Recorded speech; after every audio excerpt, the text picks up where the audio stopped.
오늘의 큐티 말씀은 마태복음 21장 12절부터 22절입니다. 제목 열매 없는 성전.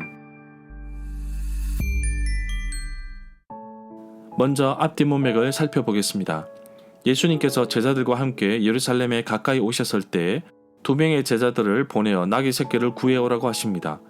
예수님께서 나귀를 타고 예루살렘 성에 입성하신 이유는 구약 성경의 예언을 이루시기 위함이었습니다. 스가랴 9장 9절의 말씀입니다. 사람들은 자기 겉옷과 꺾은 나무 가지를 길에 깔고 호산나 하며 외쳤습니다. 예수님께서 예루살렘에 있는 성전에 들어가셨는데 예배의 장소가 아닌 정말 장사꾼으로 넘쳐났습니다. 예수님은 성전을 강도의 소굴로 만들었다며 강하게 질책하십니다. 다음날 아침 예루살렘으로 오시는 길에 배가 고파서 길가에 있는 무화과 나무를 보았지만 열매가 없었습니다. 잎사귀와 무성한 무화과 나무를 저주하시자 말라 비틀어졌습니다. 이러한 모습을 볼 때 예수님은 열매 없는 성전도 꾸짖으신 것입니다. 문단을 나눠보겠습니다. 12절부터 17절은 열매 없는 성전, 18절부터 22절은 열매 없는 무화과 나무, 12절에 보면 성전 정화, 성전을 깨끗하게 하신 사건은 사복음서 모두 나옵니다. 마태복음 21장, 마가복음 11장, 누가복음 19장, 요한복음 2장에 나옵니다. 성전 뜰에 돈을 바꾸어주는 사람이 있었던 것은 성전세를 내어야 하는데 성전세는 성소의 세겔로 반세겔, 2분의 1 세겔입니다. 한 세겔은 20게라입니다. 20세 이상 되는 사람은 의무적으로 내야 합니다. 성전 뜰에 비둘기 파는 사람이 있었던 이유는 여호와께 번제물을 드릴 때에 가정 형편상 어려워서 새를 잡아서 번제물로 드릴 경우 산 비둘기나 집 비둘기 새끼로 예물을 드리라고 하였습니다.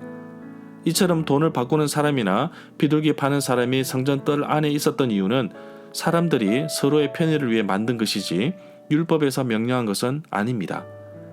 갈릴리 북쪽에서 여호와께 제물을 드리기 위해 유다 예루살렘 성전까지 이동하다 보면 적지 않은 어려움이 있었기 때문에 순례자들의 편의를 위해 제물용으로 적합한 짐승을 이곳에서 판 것으로 볼 수 있습니다. 특히 이러한 상거래는 성전 뜰, 이방인들의 뜰에서 이루어졌다고 합니다. 13절에 보면 예수님께서 내 집은 기도하는 집이라 불릴 것이라고 성경에 기록되어 있었는데 너희는 오히려 강도들의 소굴로 바꾸어 버렸다고 말씀하셨습니다. 이 말씀은 이사야 56장 7절의 말씀과 예레미야 7장 11절의 말씀을 인용한 것입니다.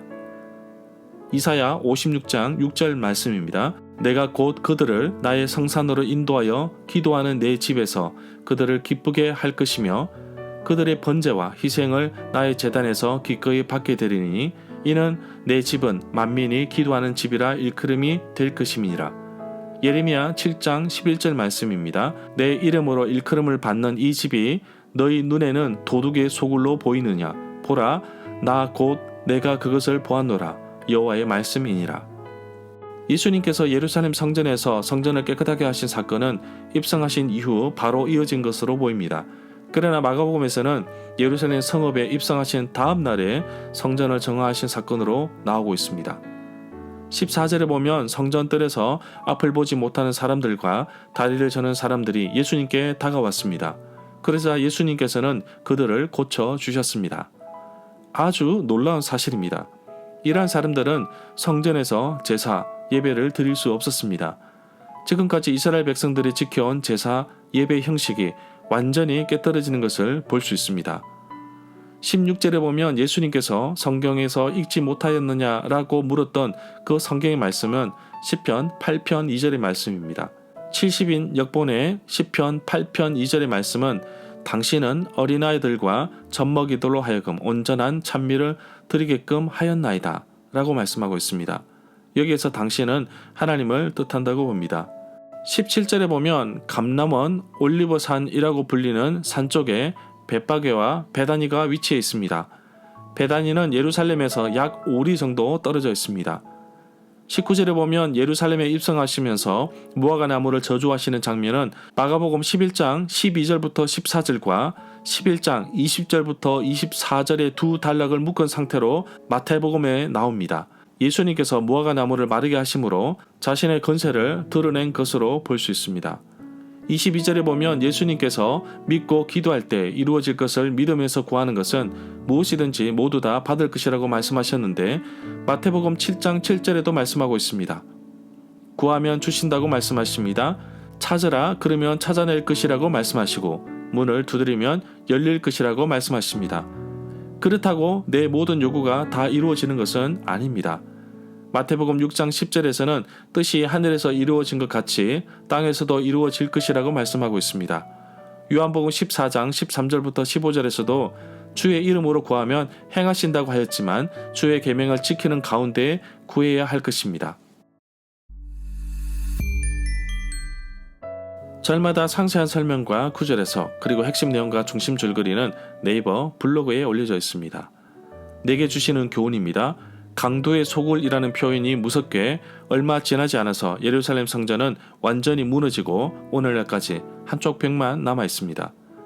그러나 예수님은 22절에서 믿고 기도하고 구하는 것은 받을 것이라고 말씀하셨는데 진심으로 예수님을 모시고 있는 예배 드리는 이곳이 바로 성전이고 기도하는 집입니다.